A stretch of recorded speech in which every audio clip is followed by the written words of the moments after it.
በኃጢአት የነበረች ሰውነቷን በመስታወት አይታ ለካ ሰውነት ይረግፋል ብላ ራሷን ያስተማረች ትናንት የተለያየ ወንድ ስታመላልስ የነበረች በዝሙት ዓለም የነበረች በኋላ ግን እግዚአብሔር በድንቅ አጠራሩ የጠራት የትናንቱ በደሏ ብዙ መጽሐፍ ቅዱስ ላይ አልተመዘገበም። ሰው እያረረ ነው የሚስቀው፣ በውስጡ ሐዘንተኛ ነው። ልብስ የሸፈነው ደስታ ነው ያለው። አብዛኞቻችን ቅዱሳን ላያቸው ያዝን ይመስላል፣ ውስጣቸው ግን ማንን ያስባሉ? እግዚአብሔር ከታገስነ የታገስንበትን ዋጋ በመጀመሪያ የመጨረሻውን ጨምሮ ነው የሚሰጠን።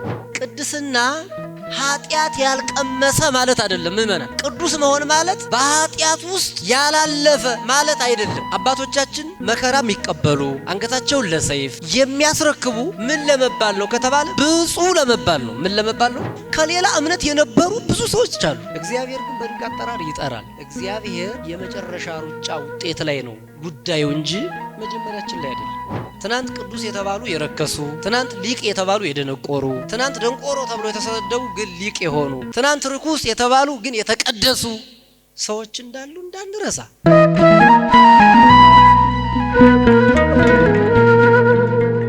እንደ እግዚአብሔር መልካም ፈቃድ ነገረ ቅዱሳን ነው እንድንማማር ለኔ እየተሰጠኝ የመነሻ ጥቅስ ማደርግላችሁ ግን የማቴዎስ ወንጌል ምዕራፍ 5 ከቁጥር 1 ጀምሮ እስከ 14 ያለውን ነገረ ቅዱሳንን ምክንያት አድርገን በዛ ውስጥ ነው የምንማርበት ማለት ነው። ሁሌ የምታውቁት አንቀጸ ብፁዓን ተብሎ የሚጠራው ማለት ነው። አንቀጸ ብፁዓን ማለት ብፁዕ ማለት ቅዱስ ማለት ነው። ቅዱስ ማለትም ብፁዕ ማለት ነው። ምክንያቱም በማቴዎስ ወንጌል ምዕራፍ 5 ከቁጥር 2 ጀምሮ እስከ 14 ያሉት ትእዛዛት ወይም ደግሞ የመጻሕፍት ልብ የሚባሉ እነዚህ ናቸው።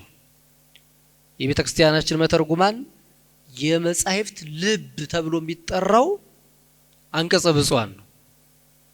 ለምን ቢባል ገና ሲጀምር በመንፈስ ነዳያን የሆኑ ምን ናቸው ይላል? ብፁዓን ናቸው። አሁን 9ኙን ብፁዕ ብፁዕ ብፁዕ እያሉ የሚሄዱ ነገሮችን የምናገኛቸው በማቴዎስ ወንጌል ምዕራፍ 5 ላይ ነው። 10ኛውን ብፁዕ የምናገኘው ደግሞ በዮሐንስ ወንጌል ምዕራፍ 13 ላይ ነው። ልክ 10ቱን ትእዛዛት ታስታውሳላችሁ አይደለ? ኦሪት ዘጸአት ምዕራፍ 20 ላይ 10ቱ ትእዛዛት የሚባሉትን 9ኙ ኦሪት ዘጸአት ምዕራፍ 20 ላይ ይገኛሉ። አንዷ ግን የምትገኘው ኦሪት ዘሌዋውያን ምዕራፍ 19 ላይ ነው የምትገኘው። ልክ እንደዛ ሁሉ 10ሩ ማዕረጋት ወይም ብፁዕ ብፁዕ የሚያሰኙ ነገሮች ጌታም ሲያስተምር ይህ ትምህርት ነገረ ቅዱሳን ነው። በነገራችን ላይ ነገረ ቅዱሳን ነው። በመንፈስ ድሆች የሆኑ ብፁዓን ናቸው፣ መንግስተ ሰማያት የእነርሱ ናትና። ነገረ ቅዱሳን ከዚህ በላይ ምን አለ? ስለዚህ እሱን መነሻ እናደርጋለን። በአጠቃላይ ግን ነገረ ቅዱሳን ማለት የቅዱሳን ታሪክ መስማት፣ የቅዱሳንን ገድላቸውን መስማት፣ ማወቅ፣ መረዳት፣ ቅዱሳንን መምሰል የሚል ይዘት አለው በውስጡ። ስለዚህ ነገረ ቅዱሳን ስንል ምንድነው? ነገረ ቅዱሳንን መማር ያስፈለገበት ምክንያት፣ የምናገኘው ጥቅም፣ ቅዱሳን የሚባሉ እነማን ናቸው፣ ማን ቅዱስ የሚለውን ስምስ የሚሰጣቸው ማን ነው የሚሉ ነገሮችን በትኩረት ማየት ይገባል ማለት ነው። እና እንግዲህ ነገረ ቅዱሳን ትምህርት ለመጀመሪያ ጊዜ ያስተማረ የነገረ ቅዱሳን ትምህርት አምላካችን እግዚአብሔር ነው። እግዚአብሔር ነው። ልብ በሉ። ኦሪት ዘፍጥረት ምዕራፍ 1 ላይ ስታነቡ ምንድነው የሚለው? እግዚአብሔር እንዲህ አለ፣ ሰውን ባሪያችንና በምሳሌያችን ምን እንበል እንፍጠር አለ። ማን ነው ይሄንን ያለ? እግዚአብሔር ደግሞ በባህሪው ምንድነው? ቅዱስ አይደል? አሁን በምሳሌያችን እንፍጠር ካለ ደግሞ ምን ማለቱ ነው? ቅዱስ የሆነ ሰው የሆነ ፍጥረት እንፍጠር ማለት ነው። ስለዚህ ነገረ ቅዱሳን መጀመሪያ ያስተማረ የተናገረ ማን ነው ማለት ነው? ራሱ ባለቤቱ ነው። ባለቤቱ ነው። ከዛ በኋላ ነው እንግዲህ አዳም ቅዱስ ነው። ነገረ ቅዱሳን ስንል የመጀመሪያው ቅዱስም የሚባልም አዳም ነው። በእውነት መቼም በቅዱሳን ሕይወት ውስጥ መውደቅ መነሳት ማግኘት ማጣት ያለ ነው። ነገር ግን ራሱ ባለቤቱ ሰውን ባሪያችንና በምሳሌያችን እንፍጠር ማለት የተለየ ቅዱስ ማለት የተለየ ነው።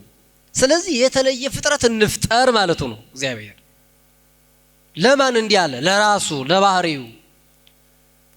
ባህሪው ፈቃዱ ቅዱስ የሆነ ፍጥረት ያውም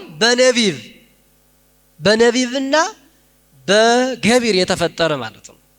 በነቢብና በገቢር አሁን ነቢብ የቅዱሳን የመፈጠር ዋዜማ ነው። ሰውን ባሪያችን እንፍጠር አላደለ መጀመሪያ። ይሄ ምን ነው የሚያሳይ? ነቢብ ንግግርን። ከዛ በኋላ ወገብሮ ለእጓለ እመሕያው ከዛ በኋላ ሰውን ፈጠረ ይላል።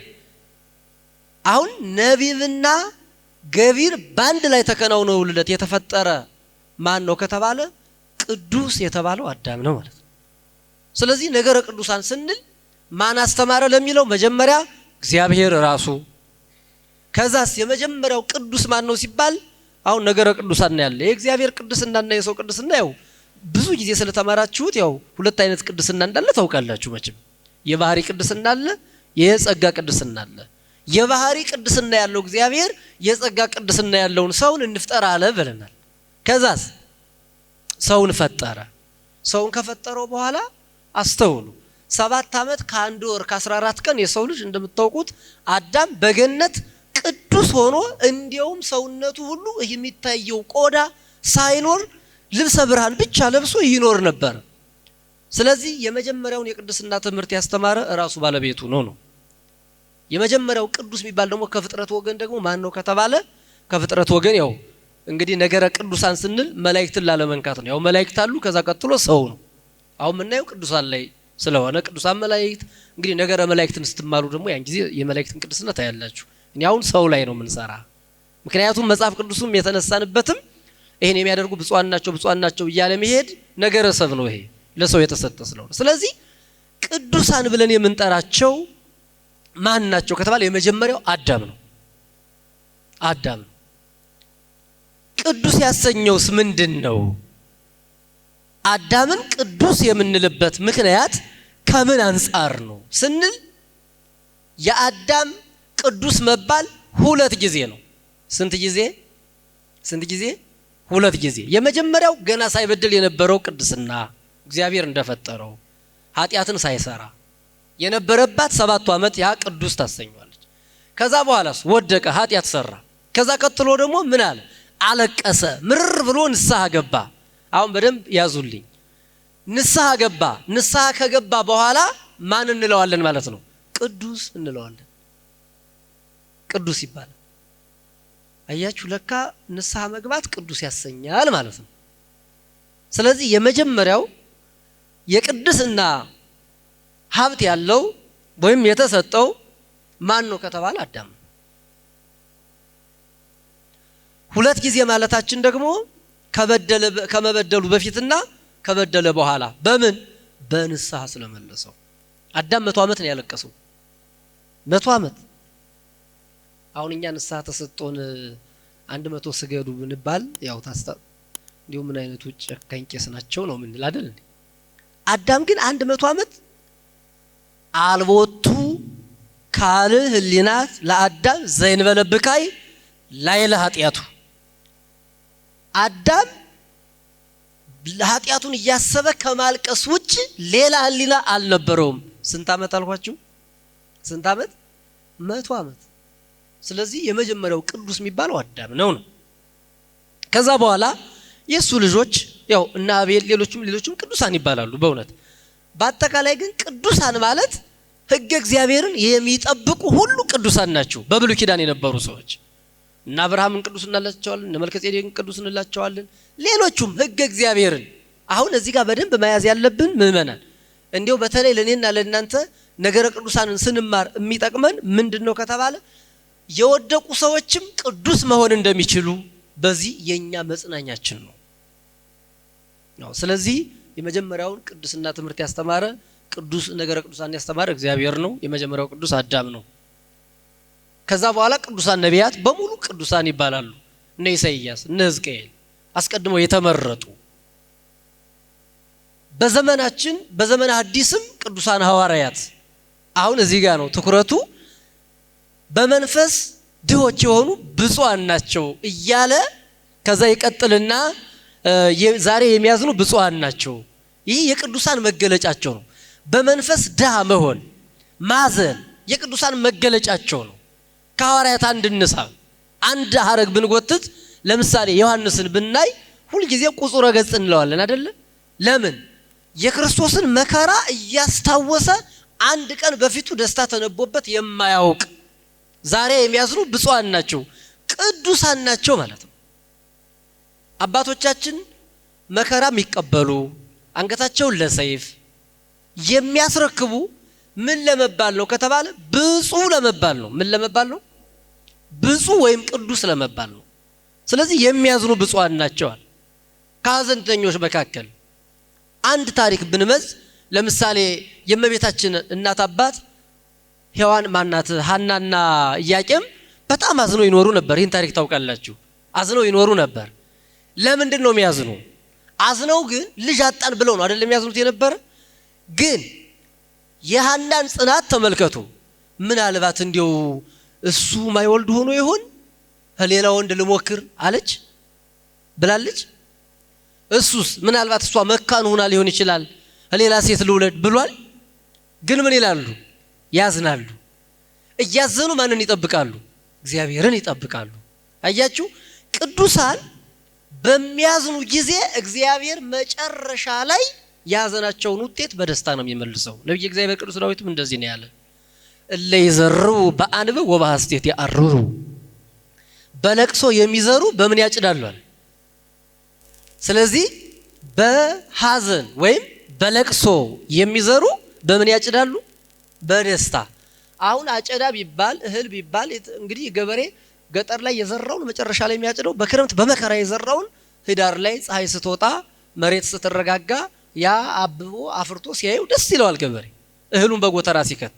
አሁን የፈለገውን ያህል ያለምን እህል ቢሰበስብ መችስ ደስታ ከተባለ ከመቤታችን በላይ ደስታ አለ? ምእመና የለም። ስለዚህ በዚህ ዓለም የሚያዝኑ ብፁዓን ናቸው። በዚህ ዓለምም ዋጋቸውን እግዚአብሔር ይሰጣቸዋል። እንዳዘኑ አይቀሩም። በነገራችን ላይ የቅዱሳን ሐዘን ውስጡ ደስታ ነው። ፊታቸው ያዝናል፣ ውስጣቸው ግን ደስታ ነው። እኔና እናንተ አሁን እያረሩ መሳቅ ነው አይደለም እንለው። ሰው እያረረ ነው የሚስቀው፣ በውስጡ ሐዘንተኛ ነው። ልብስ የሸፈነው ደስታ ነው ያለው አብዛኞቻችን። ቅዱሳን ላያቸው ያዝን ይመስላል፣ ውስጣቸው ግን ማንን ያስባሉ? እግዚአብሔርን ስለሚያስቡ ደስ ይላቸዋል። ለዚህ ነው ዛሬ የሚያዝኑ ብፁዓን ናቸው፣ በኋላ ምን ይላሉና ይደሰታሉና። አሁን እዚህ የመጣ ነው እኮ የቅዱሳንን ታሪክ ሰምተን እነሱ የጸኑትን መጽናት ተጽናንተን በኋላ የምናገኛት ርስት ደስ ለምትለን ነው። ስለዚህ ዛሬ የሚያዝኑ ብፁዓን ናቸው። ከዛ ይቀጥልና የዋሃን ልባቸው ንጹህ የሆኑ ደግሞ ብፁዓን ናቸው። ይህ ሁሉ የቅዱሳን መገለጫ ነው። አሁን በብሉይ ኪዳንም ራሱ እግዚአብሔር ነው ነገረ ቅዱሳንን መጀመሪያ ያስተማረ ብያቸዋለሁ። በአዲስ ኪዳንም ራሱ ባለቤቱ ከሶስቱ አካል አንዱ አካል ወልድ ስጋ ለብሶ ተገልጦ ማስተማር ሲጀምር ራሱ ነገረ ቅዱሳን ላይ ነው የጀመረው። አያችሁ፣ አሁን ይሄ የመጀመሪያ ቀን ትምህርት አይደለም የሚባለው በአዲስ ኪዳን የመጀመሪያው የማቴዎስ ወንጌል ምዕራፍ 5፣ 6፣ 7 እነዚህ ሶስቱ የአንድ ቀን ትምህርቶች ናቸው። የመጀመሪያ ትምህርት ነው ይሄ። ስለዚህ ትምህርቱን ትኩረት ያደረገው ነገረ ቅዱሳን ላይ ነው። ለምን? እሱ የባህሪ ቅድስና ያለው አምላክ ስጋ ለብሶ ተገልጦ እሱን የሚከተሉት ደግሞ ምን እንዲሆኑ ይፈልጋል? ቅዱሳን እንዲሆኑ ይፈልጋል።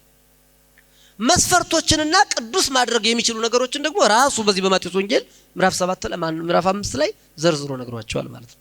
ስለዚህ ድሆች የሆኑ በመንፈስ ድሆች የሆኑ የሚያዝኑ ልባቸው ደግሞ ንጹህ የሆነ የዋሃን ማለት ነው። አሁን ሞኝና የዋህ ሁለቱ ይለያያሉ ታውቃላችሁ አይደል? አሁን በዚህ ዓለም አሁን ሞኝ ነው የሚበዛው የዋህ ነው የሚበዛው? ማን ነው የሚበዛው? አሁን እናንተ ምንድን ነው የምትባሉሽ? ሞኞች ነው የምትባሉ ወይስ የዋሆች ነው የምትባሉ? ሌላ ልቀይረው ጥያቄውን። አንድ ሰው ብልጥነትና ብልህነት ሁለቱ ይለያያሉ አይለያዩ? ብልህ ማለት ምንድነው? ብልህ ምንድነው? አይቶ ማለፍ ነው ብልህነት። ብልጥ ደግሞ ተደብቆ መጣል ነው ብልጠት። የትኛው ነው የሚሻለው? ብልህነት ነው። ቅዱሳን ብልሆች ናቸው። አያችሁ፣ ብልጦች አይደሉም፣ ብልሆች ናቸው።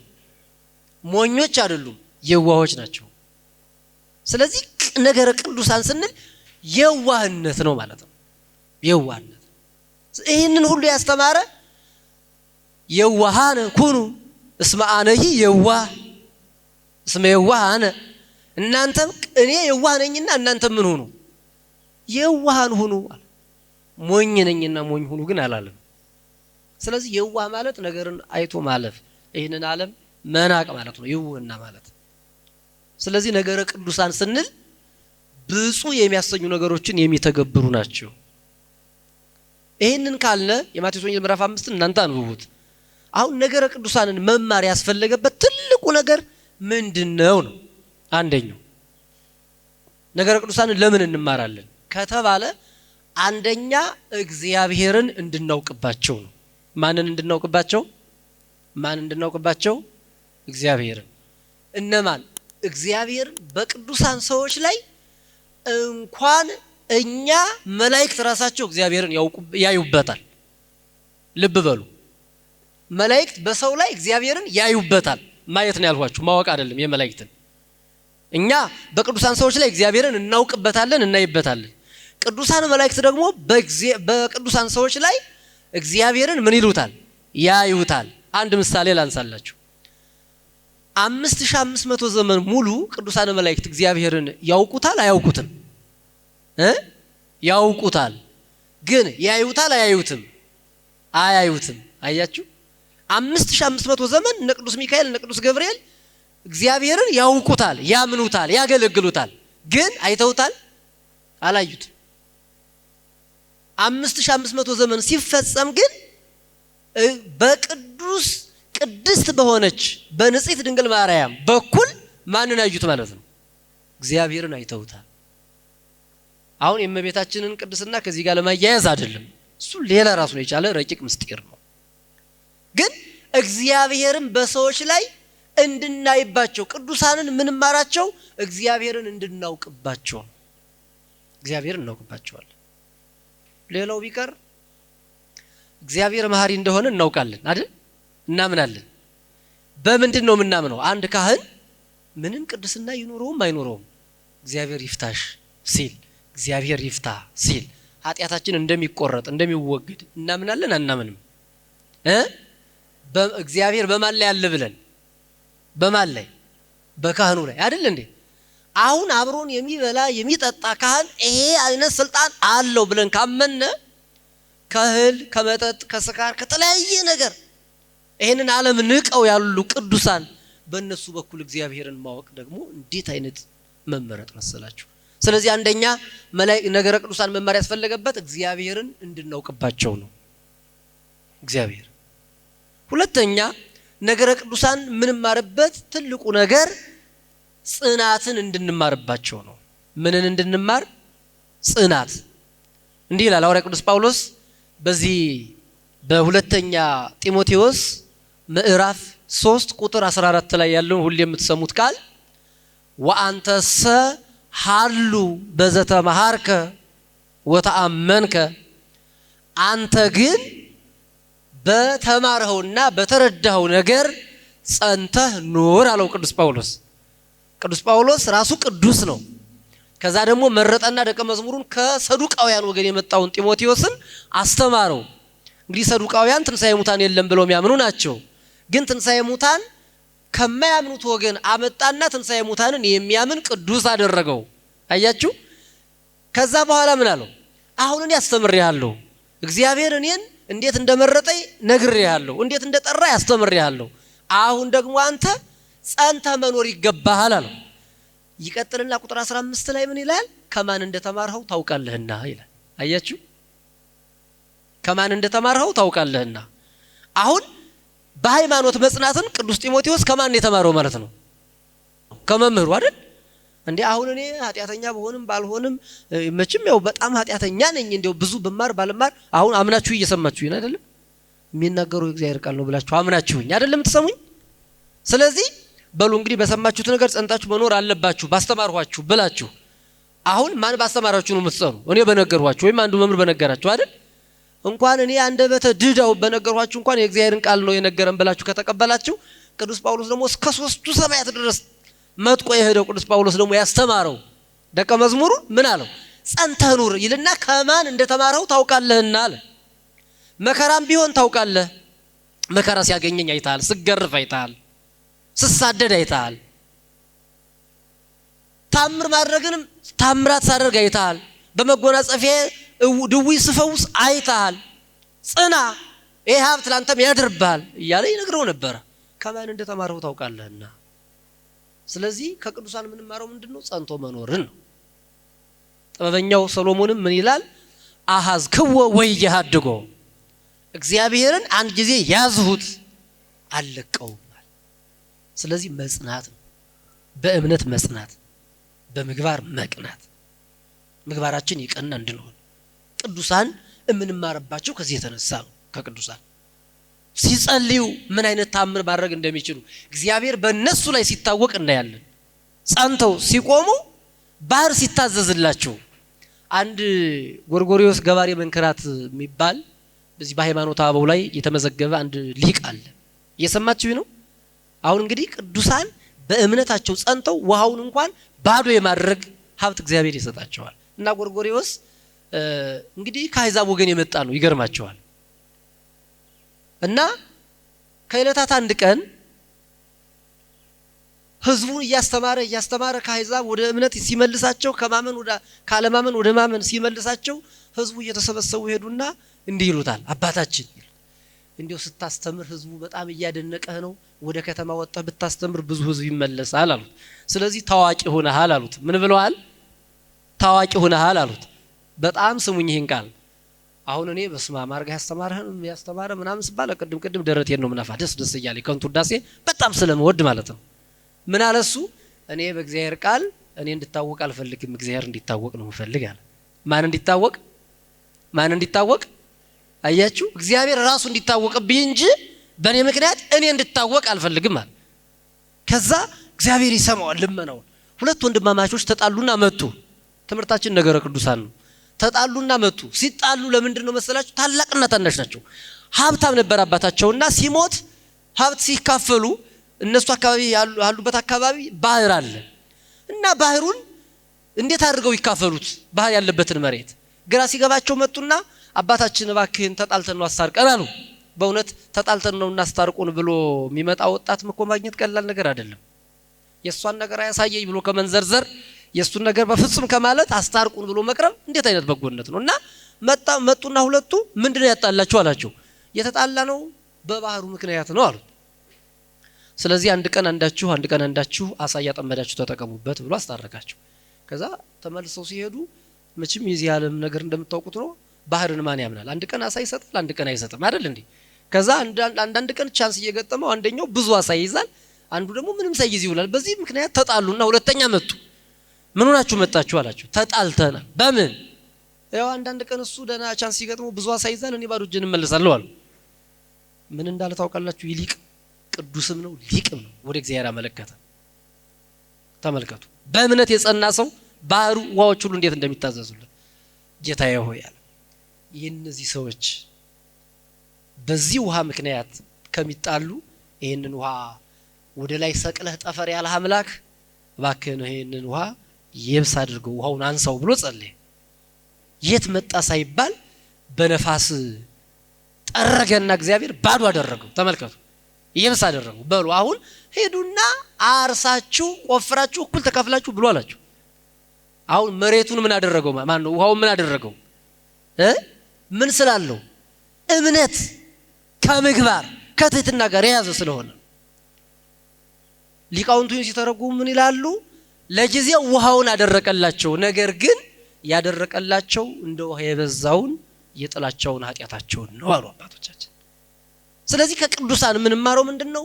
በእምነት መጽናትን ነው። በእምነት ጸንተው ምን አገኙ ካልነ ይሄው ውሃው ይታዘዝላቸዋል፣ ነፋሳት ሁሉ ይታዘዝላቸዋል። ይሄን እንማራለን። ሁለተኛ ከቅዱሳን የምንማረው ምንድነው ከተባለ መንፈሳዊነትን እንማራለን። መንፈሳዊነት ማለት አሁን መንፈስ ሁለት አይነት መንፈስ አለ ታውቃላችሁ። መንፈስ፣ ነፍስ፣ እነዚህ ሁለቱ ያው የተለያዩ ትርጓሜ ያላቸው፣ ግን መንፈሳዊነት ማለት እግዚአብሔራዊነት ማለት ነው። በሌላ አገላለጽ የእግዚአብሔር መሆን ማለት ነው መንፈሳዊነት። ሰው መንፈሳዊ ሲሆን የዚህን ዓለም ነገር ይንቃል፣ ከሰው ጋር በሰላም ይኖራል፣ ይስማማል። ከማን ተምሯል? ከቅዱሳን። ቅድም ያልኳችሁ ጥቅስ ሁለተኛ ጢሞቴዎስ ምዕራፍ 3 ላይ የተመዘገበው ከማን እንደተማረው ታውቃለህና ተው። ስለዚህ መንፈሳዊነትን እንማራለን ከቅዱሳን አባቶቻችን፣ ከቅዱሳት እናቶቻችን። አዎ ሰው መንፈሳዊ ሲሆን ጨለማውን አይፈራም ለእምነቱ። አንድ ታሪክም እንምዘዝ እዚህ ላይ ወቅቱም ስለሆነ ከቅዱሳት አንስት መካከል ማርያም መግደላዊትን ብናመጣት የጌታን መቃብር ሌሊቱን ሙሉ ገስግሳ ሽቶ ልትቀባ ወደ መቃብሩ ሄደች። ለወንድ የማይደፈረው ጨለማ ሴቷ ገስግሳ ሄደች። ምን ስላላት? መንፈሳዊነት። እምነትማ የማያጠራጥር መንፈሳዊነት፣ ናፍቆት፣ ክርስቶስን ናፍቃ። ያ 7 አጋንንት ያወጣልኝ አምላኬ፣ ከ7 በሽታ የገላገለኝ ጌታዬ፣ እሱን ሽቶ ቀብቼ መንፈሳዊ ቅባት ልቀባ ብላ ራሷ መንፈሳዊነትን ተላብሳ ሌሊት ገሰገሰች። ተመልከቱ። የገሰገሰችለት ጌታ ግን ተገለጠላት፣ አላሳፈራትም። እንደውስ መጀመሪያ የትንሣኤው ምስጢር ለማን ነው የተገለጠ? ለማን ነው? ለሴቶች አይደል እንዴ? ለሴቶች። ከቅዱሳን መላእክት ቀጥሎ ለሴቶች ነው የተገለጠ። ለምን? በመንፈሳዊ ሰብዕና ነው የሄደችው፣ ፍርሃት ሳይኖር መንፈሳዊነትን ተላብሳ። እንደውም እኮ መልአኩን ራሱ ሄዳ እባክኝ ጌታዬን ወስደው እንደሆነ ስጠኝ አይደለም፣ ጥባት ያለበት፣ ጭካኔ ያለበት ድፍረት፣ መንፈሳዊ ድፍረት ያለበት። ከቅዱሳን የምንማረው ምንድነው? መንፈሳዊነት ነው። መንፈሳዊነት ሲባል የእግዚአብሔርነት ማለት ነው። ይሄንን ዓለም መተው ማለት ነው። የዚህ ዓለም መከራ ሳያሳቅቀው የሚኖር ሰው እሱ መንፈሳዊ ይባላል። ስለዚህ መንፈሳዊነትን እንማርባቸዋለን ቅዱሳን። ሶስተኛ ከቅዱሳን የምንማረው ትልቁ ቁም ነገር ምንድነው ከተባለ ትዕግስትን ነው የምንማር። ምን እንማራለን? አሁን ይሄ ብዙ ሰዎች ስም ነው አይደል? ትዕግስት ግን ያው ስምና ግብር ዜሮ። ቅዱሳን የምንማርባቸው ትዕግስትን። ለምን? በዚህ በአንቀጸ ብፁዓን ጌታችን እንዲህ ብሏል ትዕግስትን። አሁን ትዕግስትን እንዴት አድርጎ እንዳስተማረን በማቴዎስ ወንጌል ምዕራፍ 5 ላይ ከተዘረዘሩት አንዱ ምንድነው ከተባለ ትዕግስት ነው። ምን ሚል? በሚሰድቧችሁና በሚያሳድዷችሁ ጊዜ ስለኔም እየዋሹ ክፉን ሁሉ በሚናገሩባችሁ ጊዜ ብፁዓን ናችሁ። በሚያሳድዷችሁ ጊዜ መሳደድ ትዕግስተኝነት እኮ። በሚዋሹባችሁ ጊዜ ትዕግስተኝነት ነው። እያወቅነ አንዳንድ ሰዎች ክፋታችንን ሁሉ እያወቁ እንዳላወቁ ሲያልፉን እኮ ይገርመናል። እንደውም ደግሞ እንደንቆይ ነው እንደማያናገረኝ ሁሉ እንላለን አይደል? ታግሶን ሲሄድ ቅዱሳን ምንም ማርባቸው ትዕግስተኝነት ነው። ማን ነገራቸው? እግዚአብሔር ራሱ። ምን አለ? ሲያሳድዷችሁ ከቦታ ወደ ቦታ ሲያንገላቷችሁ ሄዱላቸዋል፣ ትዕግስተኛ ሁኑ። ስለዚህ እኛ ከቅዱሳን ምንም ማረው ትዕግስትን ነው። በእውነት ስንቶቻችን ታጋሾች እንሆናለን? አሁን በዚህ ትውልድ እንደውም ፍጥነትና ቁጡነት ለዚህ ትውልድ የተስማማ ሆኖ ይታያል። ፍጥነትና ቁጡነት፣ መቆጣትና መፍጠን ለክህደትም ይስማማል። ለክህደትም እንፈጥናለን፣ አንታገስም። እግዚአብሔርን የሆነ ነገር እንለምነዋለን። በኋላ ግን ቶሎ ካልሰጠን እንዲሁ የሃይማኖት ትክክል አይደለም ወደ ማለት ሁሉ የሚደርሱ ሰዎች አሉ። ምን ከማጣት? ትዕግስት ከማጣት። አሁን ሁሉ የምናነሳው ኢዮብ እንላለን አይደል? ብዙ ኢዮብ የሚባሉ ሰዎች አሉ። የሰውን ስድብ እንኳን ታግሰው ማያልፉ፣ እንኳን በዚያን ያህል መከራ ተመተው ቀርቶ ያው እንደምታውቁት ነው፣ ስማችንና ግብራችን ሌላ ነው። ስለዚህ ኢዮብ በትዕግስቱ፣ እግዚአብሔር ደግሞ ይውላችሁ ከታገስ ነው እግዚአብሔር ከታገስነ የታገስንበትን ዋጋ በመጀመሪያ የመጨረሻውን ጨምሮ ነው የሚሰጠን። በመጀመሪያ የመጨረሻውን ሁሉ ለምሳሌ ገነት ዛሬ መግባት እንችላለን አንገባም? ገነት ዛሬ መግባት ይቻላል አይቻልም? የገባችሁን ንገሩኝ በሞቴ። ዛሬ ገነት መግባት እንችላለን አንችልም? እንችላለን? በደንብ ነው የምንችለው። ምሳሌ ላንሳላችሁ። ገነት እጃችን ላይ ነው ያለችው። አያችሁ? ሲኦልም ያለች እጃችን ላይ ነው። የሰው ልጅ ገነቱም ሲኦልም ያለ ራሱ ውስጥ ነው። የሆነ ቦታ እንዳትፈልጉ። አሁን ማንን እየሰማችሁ ነው? እግዚአብሔርን። ስለዚህ ስለ ትዕግስት እየሰማን ነገረ ቅዱሳን እየሰማን ነው። ቅዱሳን የተጋደሉትን ገድል እየሰማን ነው። ስለዚህ እኔም እንደ ቅዱሳን እንዲህ መሆን አለብኝ፣ ኃጢአት ከዚህ በኋላ አልሰራም ብሎ እርግፍ አድርጎ የተወሰው ዛሬ ምን የት ነው ያለው ማለት ነው? ገነት ነው። እንዴ ግድ ነፍስና ስጋ መለየት እኮ አይደለም፣ ተስፋ እኮ ነው አይደል እንዴ? አሁን እዚህ ቁጭ ብላችሁ እርግጠኛው ናችሁ የተቀመጣችሁ ቤታችሁ እንጀራ እንዳለ ወይም ደግሞ የሚበላ ነገር እንደሚሰጣችሁ እርግጠኛው ናችኋል ማለት ነው አይደል እንዴ? አይደል? ልክ እኮ ነው። ስለዚህ ገነት የት ናት ከተባለ አንተ እጅ ላይ ናት ገነት፣ አንቺ እጅ ላይ፣ እኔ እጅ ላይ ናት። ሲኦልም እንደዚሁ ክፉ ስንሰራ ለሲኦል ታጭተናል ነው ጉዳዩ። በጎ ስንሰራ ለገነት ታጭተናል፣ የገነት ሰዎች ሆነናል ነው ጉዳዩ። ስለዚህ ሰው ከታገሰ በትዕግስት መንግስተ ሰማያት ነው እንደዚህ እየጠናናት ነው አይደል? ገና አሁን ዛሬ ብንሞት ጻድቅም ብንሆን መንግስተ ሰማያት አንገባም። ምን ገባ ገነት ነው። ግን ገብተናል ነው የምላችሁ። ደግሞ እንዴት ሆነን? የኛ ናታ ጉዳዩ። ባንክ ቤት ያለ ገንዘብ ሄዶ ማምጣትና አሁን እቺ ሳለማያዝ እንደዛ እንደማለት ነው። ያውም አንዳንዴ እዚህ ሲስተም ጠፋ ተብሎ ገንዘባችን ልንከለከል እንችላለን። ሰው ግን ገነት ከገባ መንግስተ ሰማያት ገብቷል። አልወረሳትም፣ ግን የማን ናት? የራሱ ናት። ስለዚህ ምን እናልታለን? ወንሴፉ አይደለም እንለው፣ ተስፋ እናደርጋለን አይደለም እንለው። ስለዚህ ትዕግስተኝነት በምን ይዋረሳል? ተስፋን በመያዝ። አባቶቻችን እኮ ለዚህ ነው ተስፋ የቀደሙ አባቶቻችን የቀደሙ ነቢያትን ተስፋ አድርገው ምክንያት ምሳሌ አድርገው ሐዋርያት ጸኑ። ከዛ ደግሞ ቀጥለው ደግሞ ሊቃውንት ደግሞ እንዲሁ ሐዋርያትን አብነት አደረጉ። በዚህ ዘመን ያሉ አባቶቻችን ደግሞ የቀደሙ ሊቃውንትን አብነት አደረጉ። ስለዚህ ትዕግስተኞች ሆኑ ማለት ነው። እስመ በትዕግሥትክሙ ታጠርዩ መንግሥተ እግዚአብሔር። ትዕግስት መኖሩን ከቅዱሳን ምንማር? የመንግስተ ሰማያት መግዣ ትልቁ ብሩ ምንድነው ከተባለ ትዕግስት ነው።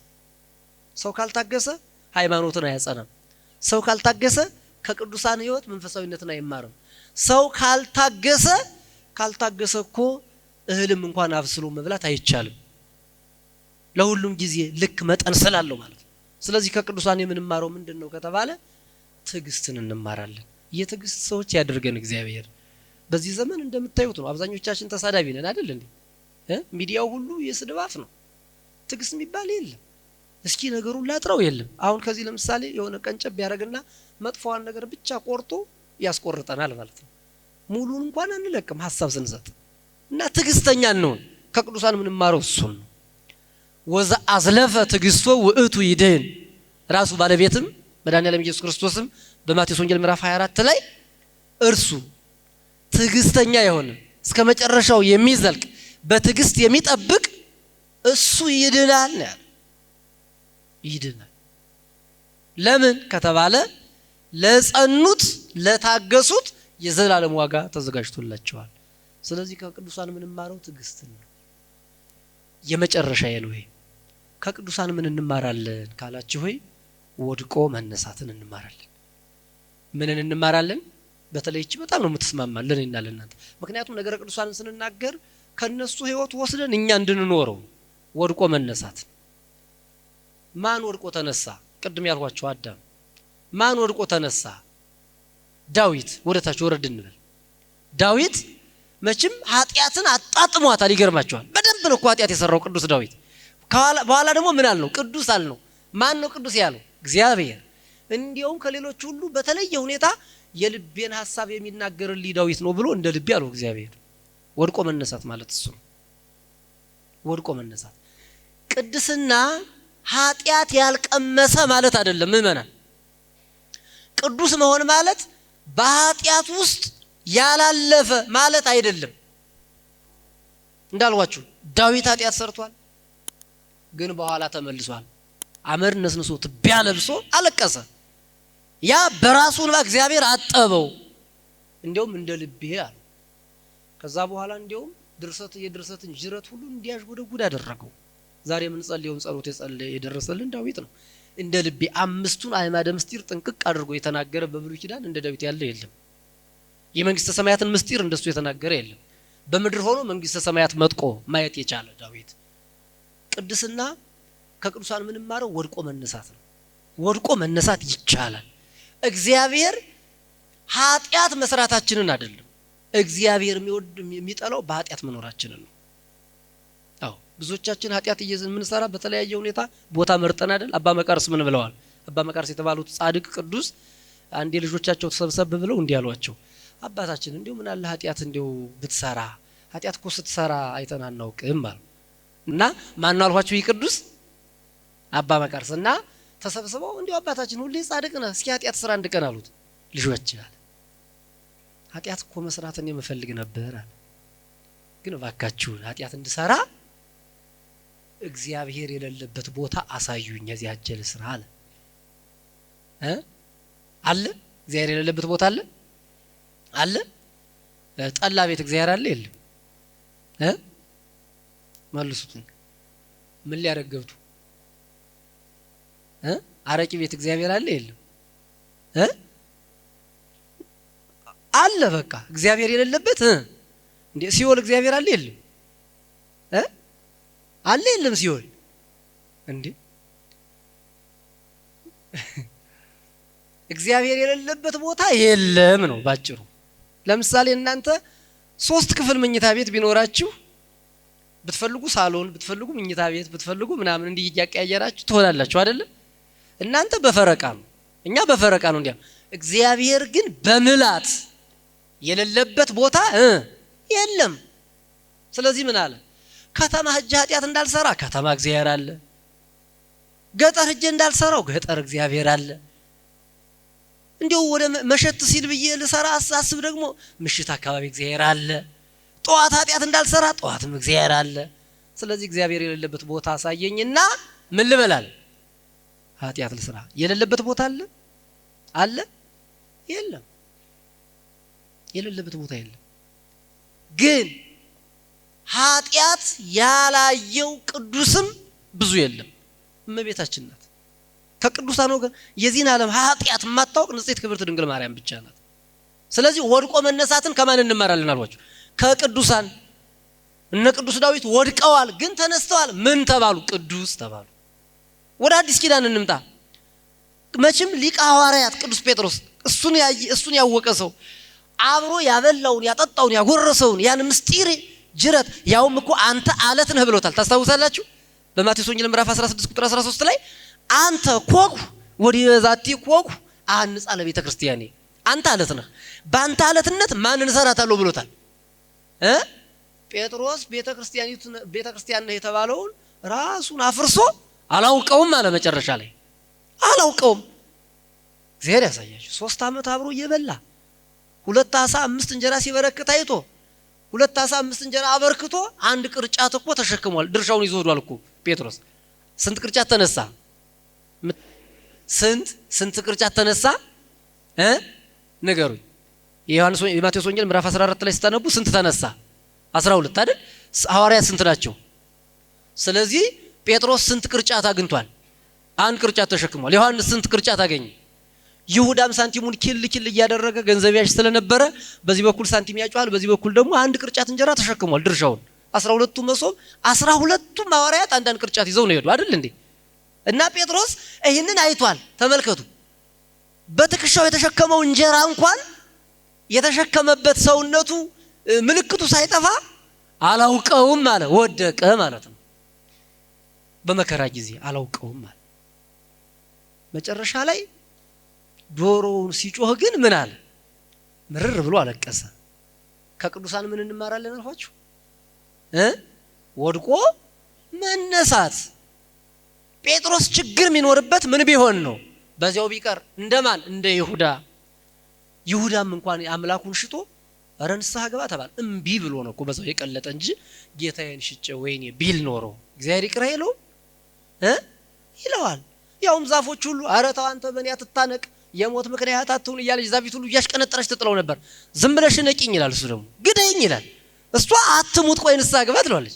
ተው ወድቆ መነሳት ነው እግዚአብሔር ይሄ ለሰው ልጆች የሰጠው ጸጋ ነው። እግዚአብሔርን እናንተን ዛፎችን ሁሉ ሳይቀር እኮ ነው ፍጥረታትን መምህራን አድርጎ የሚያስተምረን። ስለዚህ ከቅዱሳን ምንማረው ምንድነው ካላችሁ ወይ ምንድነው ምንማረው ወድቆ መነሳትን። እነዚህ ቅዱሳን የምንላቸው አብዛኞቹ ቅዱሳን ወድቀው የተነሱ ናቸው። ኃጢያትን እንደ ካባ አራግፈው የጣሉ ለእግዚአብሔር በኋላ ግን የተገዙ እንደነ ቅዱስ ጴጥሮስ፣ ቅዱስ ጳውሎስ ራሱ አሳዳጅ የተባለ አይደል እንዴ? ግን በኋላ ምርጥቃ ያደርጋል እግዚአብሔር ምርጥቃ። ስለዚህ በሰለስቱ ምዕትንም ስንመለከት ከ318ቱ ሊቃውንት መካከልም ከሌላ እምነት የነበሩ ብዙ ሰዎች አሉ። እግዚአብሔር ግን በድንቅ አጠራር ይጠራል። እግዚአብሔር የመጨረሻ ሩጫ ውጤት ላይ ነው ጉዳዩ እንጂ መጀመሪያችን ላይ አይደለም። ትናንት ቅዱስ የተባሉ የረከሱ፣ ትናንት ሊቅ የተባሉ የደነቆሩ፣ ትናንት ደንቆሮ ተብሎ የተሰደቡ ግን ሊቅ የሆኑ፣ ትናንት ርኩስ የተባሉ ግን የተቀደሱ ሰዎች እንዳሉ እንዳንረሳ። ስለዚህ ከቅዱሳን ምንማረው ወድቆ መነሳትን ነው። ይሄ ይስማማናል። ወንድም ዓለም አንተም ከቅዱሳን የምትማረው ወድቆ መነሳት ለካ አለ በሚል ለንስሐ ራስን ማዘጋጀት ነው። እህቴም እንደዚሁ ብዙ ወድቃ የነበረች ሴት ግን የተመለሰች ማርያም ኃጢት የእናንተ ምሳሌ ናት። በእውነት በሉቃስ ወንጌል ምዕራፍ 7 ላይ ተመዘገበችው ታስታውሳላችሁ።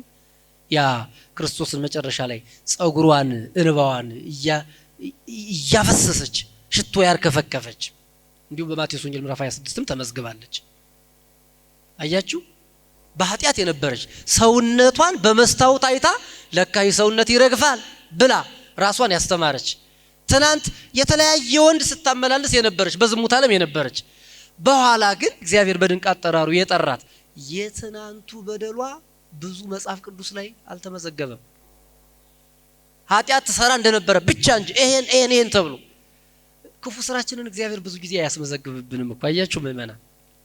ስለዚህ ከሴቶችም እንደዚህ በሌላ ዓለም የነበሩ ወድቀው የተነሱ ቅዱሳት አንስታሉ። ከነሱ ምንማረው ወድቆ መነሳትን ነው። አንቺም እንደዚሁ ከሷ ተማሪ ነው። አንተና እኔም ከወደቁ ወንድሞቻችን አባቶቻችን እንማራለን። ስለዚህ ነገረ ቅዱሳን ስንጠቀልለው ምንድነው ከተባለ እግዚአብሔርን የምናይባቸው ናቸው። እግዚአብሔርን የሚያሳውቁን ናቸው። እምነታችን ጽናት ጸንቶ መኖርን የምንማርባቸው ናቸው።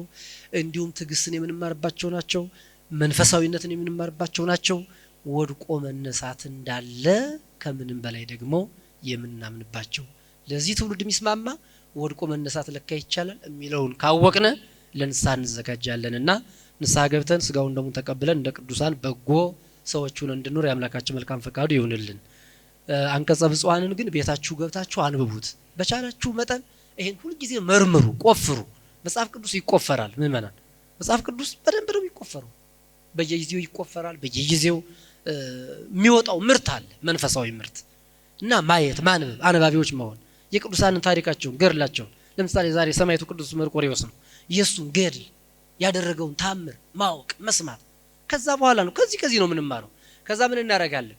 ትዕግስት ያልነበረው ሰው ወደ ትዕግስተኝነት፣ መንፈሳዊነት ያልነበረ መንፈሳዊ፣ እምነት ጽናት ያልነበረ ወደ መጽናት ምንመጣ የነሱን ገድል በሚገባ የነሱን ታሪክ ስንይዝ ነውና እንግዲህ የተልእኮ ተማሪዎች ናችሁ።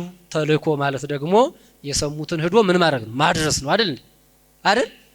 ምን ማለት ነው? ጎበዝ ሚጣ እናንተ ዝም ስትሉ እሷ አሳመረችው። አዎ አለች።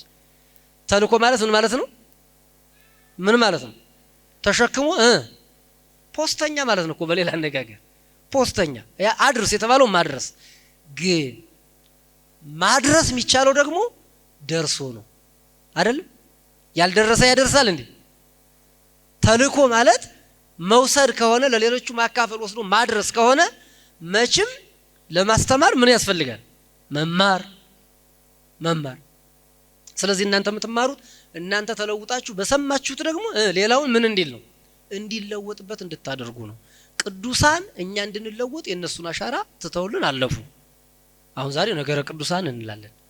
ደግሞ የሰንበት ተማሪዎች ደግሞ ወጣቶች እንዴት አይነት የዚህ አካባቢ ወጣቶች የኢትዮጵያ ወጣቶች እንዲህ ነበሩ መንፈሳዊነታቸው እንዲነታቸው የሚባለውን ደግሞ የተልእኮ የትምህርቱ ተልእኮ ዓላማው ምንድነው ከተባለ እኛ ጸንተን እኛ ትዕግስተኛ ሆነን እኛ አምነን እኛ መንፈሳዊ ሆነን ሌሎቹ በእኛ ምግባር እንዲማሩ ማድረግና ማስተማር ማይክ መጨበጥ ብቻ አይደለምና ወጣቶች በሰፈራችሁ በየአካባቢያችሁ የቅዱሳንን ሕይወት መተረክ የቅዱሳንን ሕይወት መስማት ቅዱሳንን መምሰል ይገባልና እግዚአብሔር አምላካችን ከቅዱሳን ረድኤት በረከት ያካፍለን። እኔና እናንተ ወንጌል እየሰማን ነው። በዚህ ሰዓት የመከራ ድምጽ የሚሰሙ ወገኖቻችን አሉ። ሀገራችንን እግዚአብሔር ሰላም ያድርግልን። የቅዱሳኑ አጽም ያረፈባት ናት ቅድስት ሀገር ኢትዮጵያ። በእውነት የቅዱሳኑ አጽማቸው ለኛ አማላጅ ሆነውን የቀደመ ሰላሟ ሀገራችን እንዲመለስ የቤተ ክርስቲያን ክብር እንዲጠበቅ ቅዱሳን በአማላጅነታቸው አይለዩን። እግዚአብሔር ይስጥልን።